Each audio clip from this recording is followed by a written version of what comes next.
하나님 말씀입니다. 오늘 마태복음 26장부터 27장 전부를 봐야 되는데 다 보지 못하고요. 주보에 있는 부분만 같이 함께 이렇게 읽도록 하겠습니다. 주보에 마태복음 26장 31절에서 56절, 근데 중간에 또 빠졌습니다. 같이 교독하도록 하겠습니다. 31절부터입니다. 31절부터 35절까지 먼저 보겠습니다. 그때 예수께서 제자들에게 이르시되 오늘 밤에 너희가 다 나를 버리리라. 기록된 바 내가 목자를 치리니 양의 떼가 흩어지리라 하셨느니라.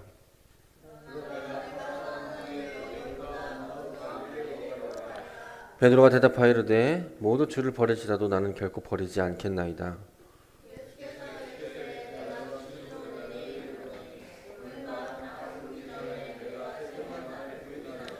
베드로가 이르되 내가 주와 함께 죽을지언정 주를 부인하지 않겠나이다 하고 모든 제자도 그와 같이 말하니라.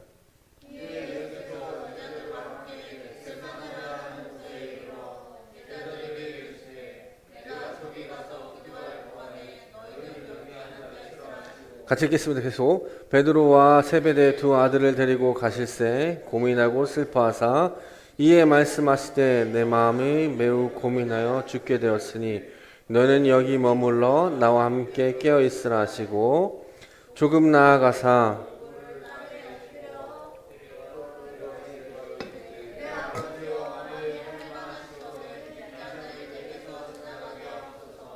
그러나 나의 원대로 마시옵고 아버지의 원대로 하옵소서 하시고 제자들에게 오사 그 자는 것을 보시고 베드로에게 말씀하시되 너희가 나와 함께 한 시간도 이렇게 깨어 있을 수 없더냐. 시험에 들지 않게 깨어 기도하라.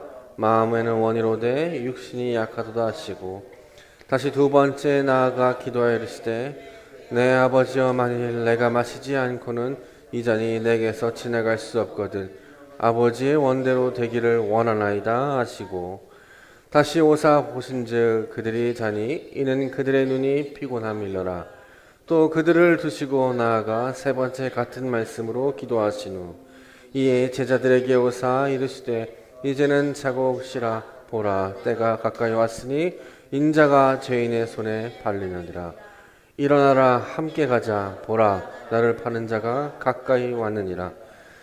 말씀하실 때에 12 중에 하나인 유다가 왔는데 대제사장들과 백성의 장로들에게 파송된 큰 무리가 칼과 뭉치를 들고 그와 함께 하였더라. 예수를 파는 자가 그들에게 군호를 짜 이르되 내가 입 맞추는 자가 그이니 그를 잡으라 한지라. 곧 예수께 나와 랍비여 안녕하시옵나이까 하고 입을 맞추니 예수께서 이르시되 친구여 네가 무엇을 하려고 왔는지 행하라 하신대 이에 그들이 나와 예수께 손을 대어 잡는지라. 예수와 함께 있던 자 중에 하나가 손을 펴 칼을 빼어 대제사장의 종을 쳐 그 귀를 떨어뜨리니 이에 예수께서 이르시되 네 칼을 도로 칼집에 꽂으라. 칼을 가지는 자는 다 칼로 망하느니라. 너는 내가 내 아버지께 구하여 지금 12군단 더 되는 천사를 보내시게 할 수 없는 줄로 아느냐. 내가 만일 그렇게 하면 이런 일이 있으리라 한 성경이 어떻게 이루어지겠느냐 하시더라. 그때 예수께서 무리에게 말씀하시되 너희가 강도를 잡는 것 같이 칼과 뭉치를 가지고 나를 잡으러 나왔느냐. 내가 날마다 성전에 앉아 가르쳤으되 너희가 나를 잡지 아니하였도다. 그러나 이렇게 된 것은 다 선지자들의 글을 이루려 함이로라. 이에 제자들이 다 예수를 버리고 도망가느니라. 아멘. 우리가 예수를 죽였다라는 제목으로 나누려고 합니다. 오늘은 종려주일이지만 고난주가 시작되는 날이죠. 고난주가 안내되면 예수님이 순환을 묵상합니다. 십자가의 고통 생각하고 겟세마네에서 예수님께서 기도하신 것을 떠올려보고 골고다 언덕에 가셔서 십자가를 지신 예수님을 생각하죠. 그래서 고난주간에 특별 새벽 기도회도 하고 기도회도 합니다. 우리는 때때로 하나님, 저는 하나님을 가장 사랑합니다. 주님을 가장 사랑합니다. 주님을 신뢰합니다. 라고 고백합니다. 근데 한번 생각해 봅시다. 잠깐만 생각해 봅시다. 우리가 지금으로부터 한 2000년 전에 6월절 가까운 예루살렘 밤이었다고 생각해 봅시다. 우리가 저와 여러분이 예수님과 함께 3년 동안 따라다녔던 제자들이라고 생각해 봅시다. 수많은 병자를 치유하는 것을 보고 수많은 기적과 이사를 목격했고 오병이어를 경험했고 풍랑을 잠재우시는 예수님의 음성을 들었고 변화산에서 예수님의 영광을 본 사람들이라고 생각해 봅시다. 불과 몇 시간 전 최후의 만찬 자리에서 저와 여러분은 아마 이렇게 고백했을 겁니다. 다 주를 버릴지라도 나는 결코 버리지 않겠습니다. 라고 제자들이 고백한 것처럼 우리도 고백했을 것입니다. 그리고 여러분 깊은 밤 감람산 겟셋마네 동네에 올라가서 기도할 때 예수님은 땀방울이 핏방울이 될 정도로 기도하셨는데 우리는 잠들어 버립니다. 조금 후 로마 군사가 와서 대제사장들의 종들이 횃불을 들고 옵니다. 유다가 예수님에게 다가가 입을 맞춥니다. 그 순간 저와 여러분은 어떻게 했냐면 예수를 다 버리고 도망가는 것처럼 제자들처럼 우리도 아마 다 도망갔을 겁니다. 우리는 고난주간마다 유다를 정죄하고 빌라도를 비판하고 대제사장들의 위선을 꾸짖죠. 마치 우리가 그 자리에 있었다면 달랐을 것처럼 생각합니다. 저는 어렸을 때 이런 본문을 읽거나 이렇게 만화를 보거나 영화를 보면 내가 예수님의 제자였다면 진짜 예수님 편이었으면 나는 예수님을 끝까지 배신하지 않고 예수님을 죽이는 저 사람들을 내가 같이 무찌르리라 라고 했던 생각을 가졌던 꼬맹이였습니다. 그런데 실은 우리 삶이 그렇지 않죠. 우리도 똑같이 예수님을 배반하고 부인하고 도망치는 존재였습니다. 우리도 그들과 같습니다. 아니 어쩌면 좀 그들보다 더 심하지 않을까. 지금 여기 있는 12제자보다 더 심하지 않았을까. 그렇기 때문에 이 십자가라는 복음이 참 위대한 것이겠죠. 자, 한번 하나씩 좀 봅시다. 유다는 어떤 사람이었을까요? 유다는 마태복음 본문에 오늘 읽지 않았는데 26장 14절에 이렇게 나옵니다. 유다에 대해서 첫 문장이 이렇게 말합니다. 12 중에 하나라고 합니다. 12 중에 하나. 자, 이게 핵심입니다. 뭐예요? 유다는 외부 사람이 침범하는 게 아닙니다. 내부 사람입니다. 내부인이었습니다. 함께 먹고 함께 자고 기적을 함께 목격한 사람이었습니다. 오병이어 현장에도 있었고 폭풍우를 잠재우는 그 자리에도 함께 있었던 존재였습니다. 나사로를 살릴 때도 같이 있던 자였습니다. 유다는 그런 존재였습니다. 근데 그 사람이 배신했습니다. 배반했습니다. 이렇게 말합니다. 내가 예수를 너에게 넘겨주겠는데 얼마를 주려느냐. 마태복음 24장 14절 16절에 내가 예수를 너에게 넘겨주리니 얼마를 줄 거냐라고 말합니다. 이 흥정의 결과값이 얼마였죠? 우리 다 압니다. 은 30이었습니다. 은 30은 출애굽기 21장을 보면 21장 32절에 이렇게 소가 걸어다니는데 소에 쳐서 죽게 되면 그 삭스로 이렇게 주인에게 줍니다. 그러니까 소가 쳤을 때 죽었어요.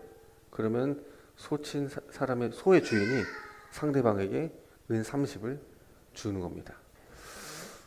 왜냐면 진짜 소에게 바친 노예 정도의 몸값이라는 겁니다.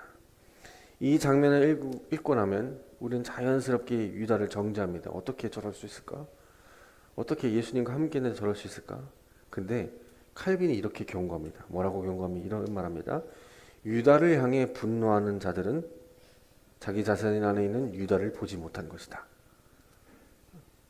기억하십시오. 유다를 정죄하는 여러분들은 자기 자신 안에는 유다를 보지 못한 것이다. 칼빈이 그렇게 말합니다. 유다의 죄의 본질이 뭐죠? 돈을 사랑하는 것일까요? 아닙니다. 돈 사랑이 아닙니다. 더 깊은 곳을 봐야 되죠. 유다의 죄의 본질은 예수님보다 더 소중한 게 있었던 겁니다. 예수님보다 더 소중한 무언가가 그들 마음속에 있어 그의 마음속에 자리 잡고 있던 겁니다. 다시 말하면 예수님이 가장 최고가 아닙니다. 1등이 아니었습니다. 물어보겠습니다, 여러분. 여러분은 예수님이 몇 번째이십니까? 몇 번째이세요? 물론 여러분이 예수님을 사랑하는 것을 잘 압니다. 그러나 여러분은 정말 예수님이 몇 번째입니까? 내가 지금 살고 있는 이 아파트보다 우선입니까? 여러분 지금 안고 있는 자기 자녀보다 예수님 첫 번째이신가요? 유다는 예수님 첫 번째가 아니었습니다. 그러니까 배신할 수 있는 거죠.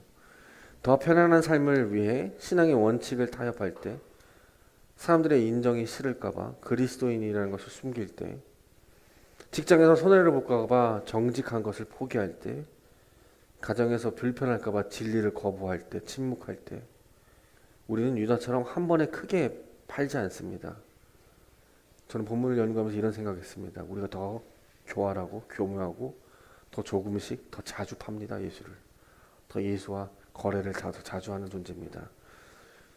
여기서 불편한 사실이 있습니다. 여러분, 유다는 예수가 메시아인지 그 당시에는 몰랐을 겁니다. 은 30을 받았을 때. 왜? 유다는 예수님의 부활을 경험한 것을 못 봤습니다. 유다는 오순절 성령의 역사를 경험하지 못했습니다. 유다에게는 신약 성경이 들고 있지 않습니다. 2000년 교회 역사도 없습니다. 수천 명의 순교자들의 증언도 없습니다. 그런데 여러분 생각해 보십시오. 우리는 어때요? 우리는 유다보다 더 많이 알고 있습니다. 부활을 믿고 있고 성경 전체를 가지고 있고 2000년의 교회 역사를 알고 있는 존재입니다. 그리고 어떻습니까? 그런데도 우리는 예수를 팝니다. 안 판다고요? 여러분 팝니다. 하루에 한 번씩은 팔 거예요. 더 많이 알면서 더 많이 팔고 있는 게 우리의 모습입니다. 여러분 솔직하게 자신에게 한번 물어보십시오. 나의 은 30개는 무엇인지, 지금 내 삶에서 예수님보다 더 소중한 것이 무엇인지, 그것이 여러분이 매일 예수님과 교환하는 대가입니다. 두 번째는 예수님이 기도하러 가셨죠.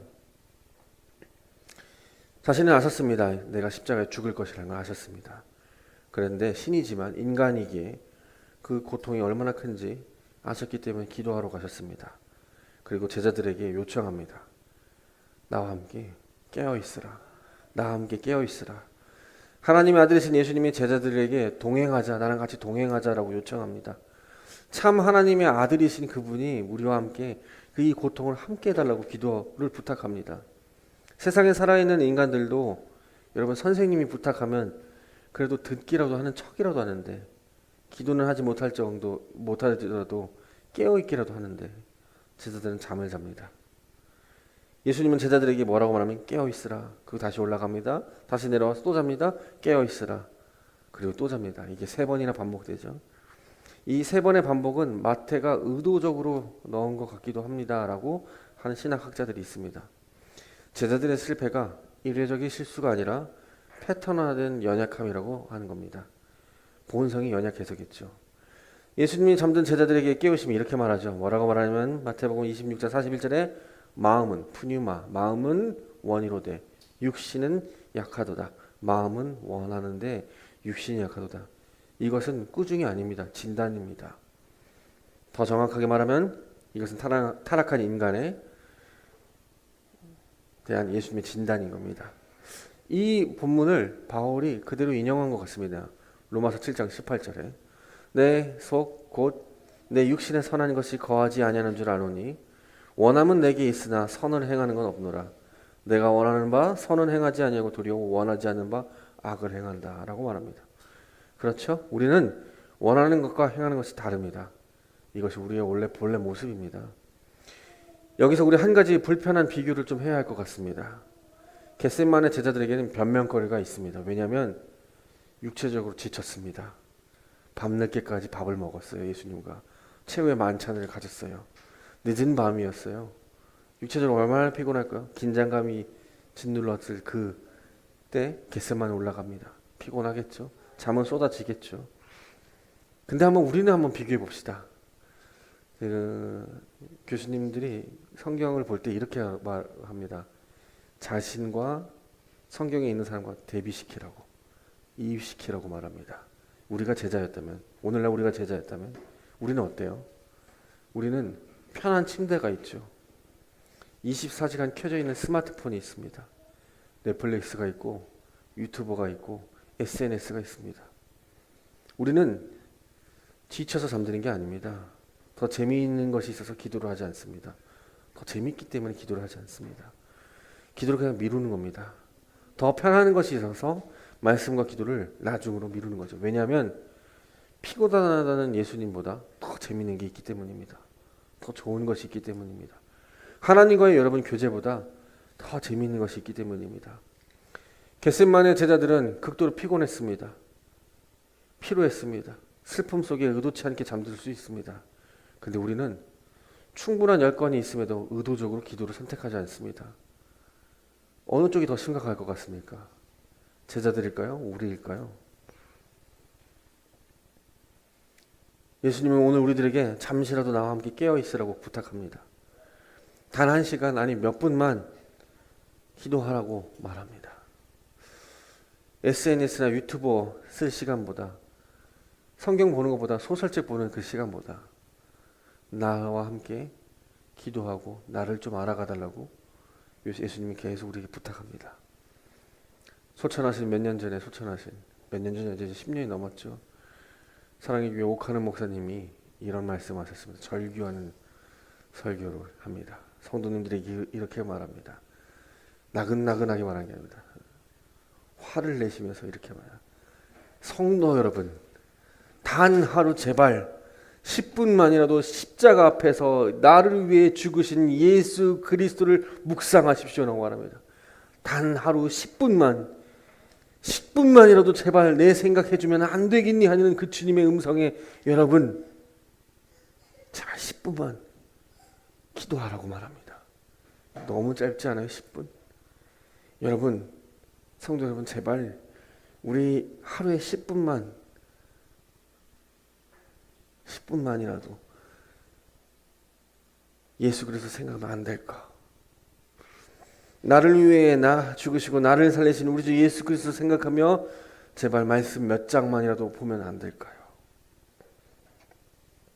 그러나 우리는 제자들보다 더 자발적으로, 더 편안하게 잠들고 더 세상적인 것에 시간을 쏟습니다. 마태복음 25장은 26장 56절에 딱 한 문장입니다. 한번 봅시다. 이에 제자들이 다 예수를 버리고 도망했답니다. 여기 다가 모두란 뜻입니다. 판테스. 예외 없이 모두 다 예수님을 버리고 전원이 전부 다 도망쳤다는 겁니다. 이들은 3년 동안 동행했습니다. 예수님과 함께 3년 동안 동행했어요. 수많은 기적을 봤어요.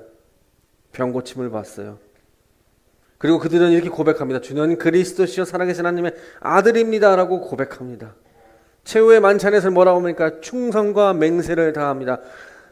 주님이 죽더라도 내가 거기 끝까지 쫓아갑니다 라고 했습니다. 그런데 이 모든 것이 단 한순간에 무너집니다. 군병들이 횃불을 들고 나타나자 모두 다 도망쳐버립니다. 그런데 베드로는 조금 달랐습니다. 그는 완전히 도망가지 않았습니다. 대제사장들의 뜰까지는 갔습니다. 멀찍이 봤습니다. 예수를. 그것은 나름없는 용기였을 것입니다. 다른 제자들은 오지도 않았지만 그래도 베드로는 적어도 거기까지는 갔습니다.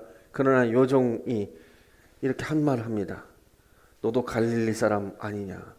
너도 갈릴리 사람 예수와 함께 다녔던 사람 아니냐라고 말하니까 베드로가 이렇게 말합니다. 나는 네가 무슨 말 하는지 알지 못한다. 두 번째 또 묻습니다. 어떤 한 사람이 부인이. 그러니까 이렇게 말합니다. 나는 맹세하여 알지 못한다. 세 번째 말합니다. 세 번째 또 질문이 왔습니다. 이렇게 말합니다. 나는 예수를 저주하면서 맹세하며 알지 못한다 말합니다. 부인의 강도가 점점점 세집니다. 처음에는 모른다고 했습니다. 두 번째는 맹세하면서 모른다고 말합니다. 세 번째는 저주하고 맹세하면서 나는 예수라는 사람을 모른다고 말합니다. 단순한 두려움이 아닙니다.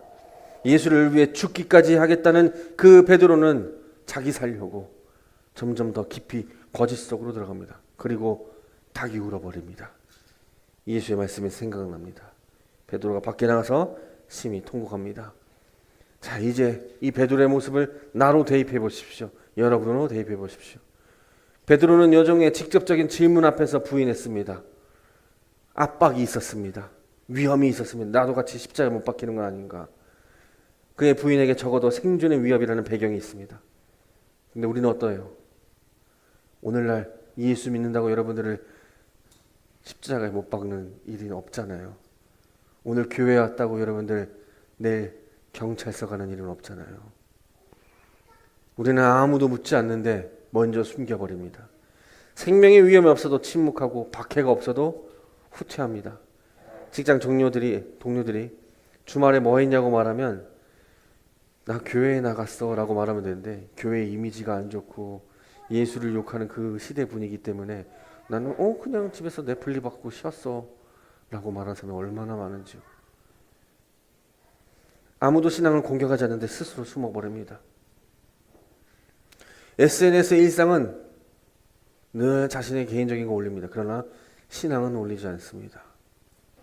자신의 생각, 유행들은 올리는데 신앙은 이상하게 올리지 않아요. 누군가 오해할까봐. 아무도 묻지 않았는데 신앙에 대해서는 아무도 적지 않습니다. 술자리에서 누군가 기독교를 비웃습니다. 기독교인들을 비웃을 때 어떻게 합니까? 정말 마음이 아파해야 되는데 같이 비웃어버립니다. 같이 비웃어버려요. 이것이 부인입니다. 전도의 기회가 왔습니다. 어느 정도 같이 친목이 쌓이고 친근해졌어요. 이제 전도의 기회가 쌓였습니다. 왔습니다.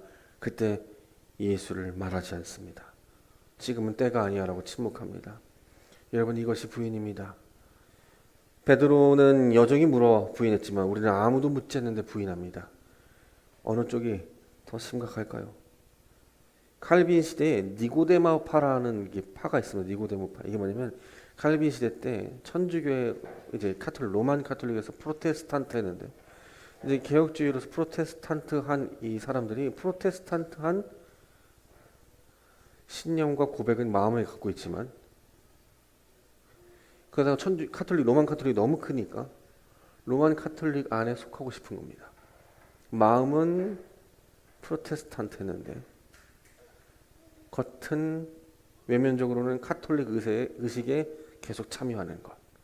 이게 칼빈이 뭐라고 하면 니고데모파 이렇게 꾸짖습니다. 그들을 이렇게 꾸짖습니다. 그리스도께서는 우리를 위해 공개적인 수치를 당했는데 우리는 수치가 두려워 그분을 숨겼다. 그것은 그리스도를 부끄러워하는 것이다. 그런데 이것이 21세기 한국교회 많은 성도들의 모습이 아닌지, 예배당 안에서는 신실한 그리스도인이지만 세상 앞에서는 신앙을 숨기는 현대판 니고데모들이 많지는 않은지요. 우리는 베드로가 여종 앞에서 부인한 것보다 훨씬 더 체계적으로, 훨씬 더 오랫동안, 훨씬 더 광범위하게 예수를 부인하며 살아가고 있습니다. 성도 여러분, 이제 설교의 전환점에 있습니다.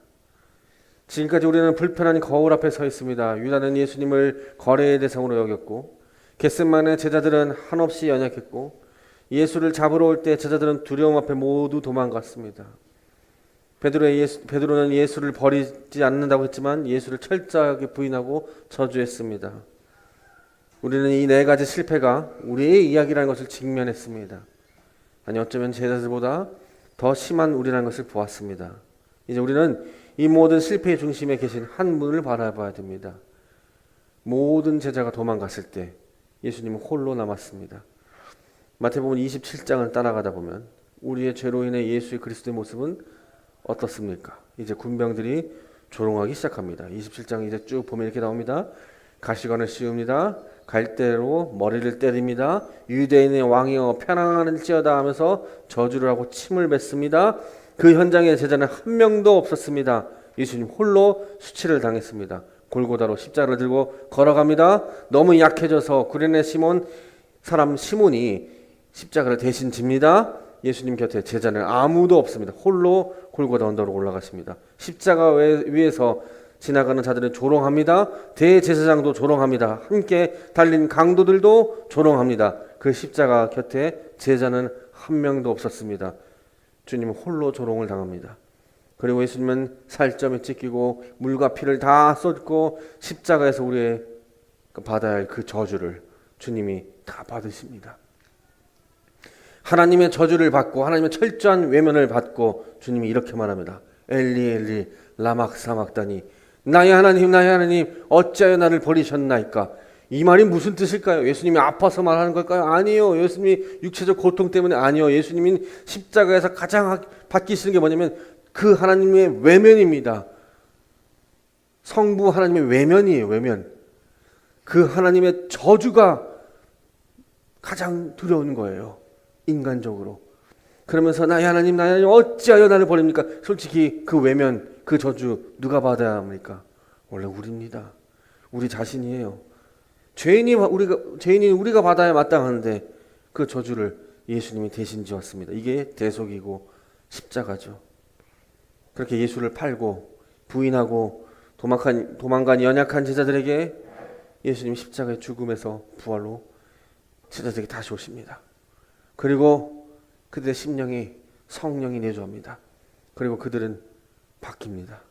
이제 어떻게 바뀌냐면 예수를 거래의 대상으로 바뀌는 게 아니라 이제 예수를 위해 내 자신이 거래의 대상으로 팝니다. 예수를 증명하기 위해 나를 내놓습니다. 예수를 버리고 싹 다 도망갔던 그 제자들이 예수의 부활하심을 목격하고 성령이 내주하여서 어떻게 됩니까? 버리고 도망가는 게 아니라 모입니다. 더 모입니다. 한데 모입니다. 그래서 교제합니다. 서로 물건을 통용합니다. 서로 나눕니다. 이게 사도행전에 나오는 모습이죠. 주님이 몸소 보여주신 것처럼 살아갑니다. 베드로의 부인하며 침묵하며 묵상했습니다. 그러나 이제 예수를 만난 베드로가 변화됩니다. 마태복음을 보면 이 부인하다, 베드로가 예수님을 부인했죠. 부인하다. 이 부인하다라는 단어가 마태복음에 한 두세 번 나옵니다. 근데 마태복음 16장에 이렇게 말합니다. 예수님이 이렇게 말해요.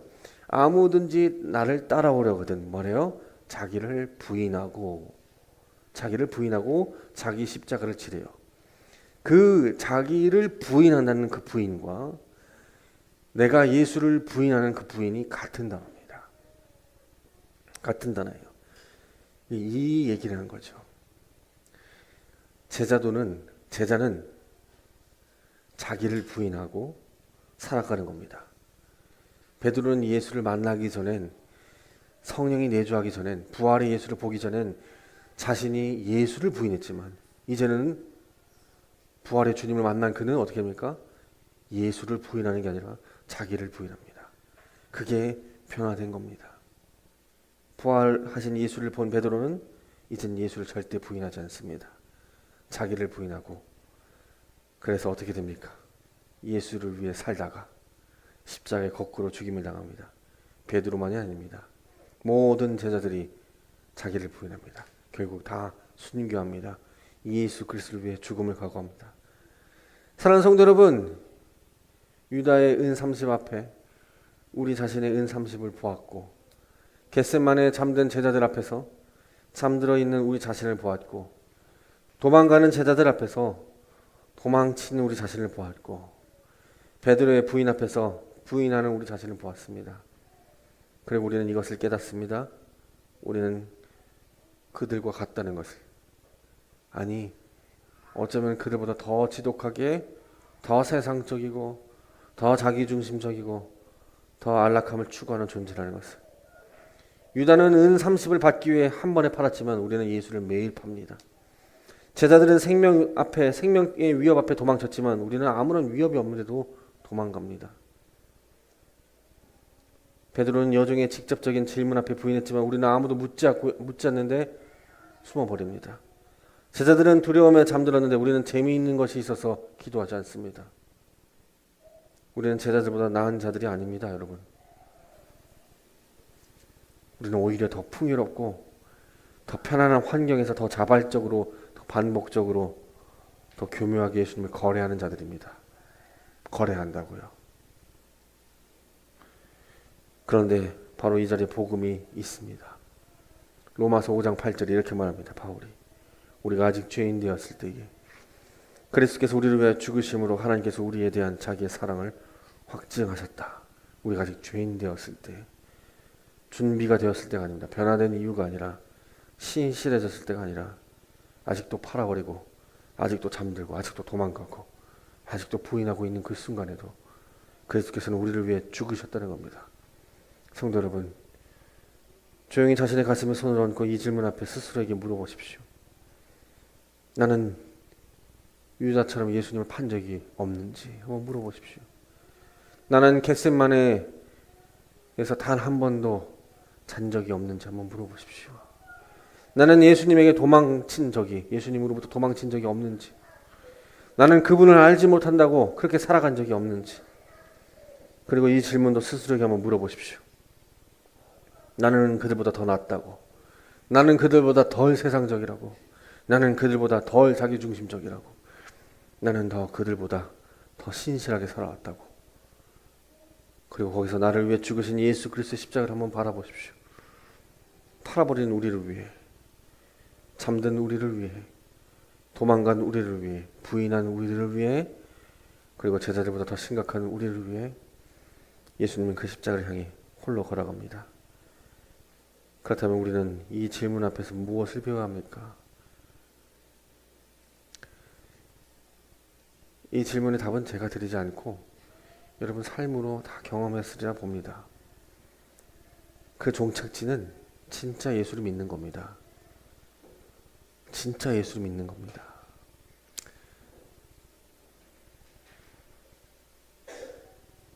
진짜 예수를 믿으면 그때 복음이 복음으로 들립니다.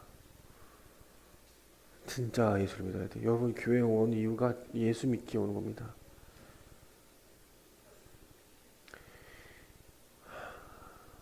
진짜 예수를 믿어야 비로소 십자가가 내 십자가가 됩니다. 어떤 목사님이 말씀하시더라고요. 성도님들하고 한테 정말 예수 좀 믿자. 제발 예수 좀 믿자. 그 살아계신 하나님의 아들 예수를 제발 좀 믿자. 여러분, 예수를 정말로 믿는다면 신학적인 명제가 아니라 내 생명이 됩니다. 그러한 여러분들 되기 원합니다. 예수를 진짜 믿으십시오. 부활하신 예수께서 우리에게 찾아와서 말씀하는 이유는 너 나를 도망가고 나를 배신하고 나를 다 버려도 이제 나를 진짜 믿어라. 정말로 믿어라고 말씀합니다. 그렇게 살아가는 여러분들 되기 원합니다. 기도하겠습니다.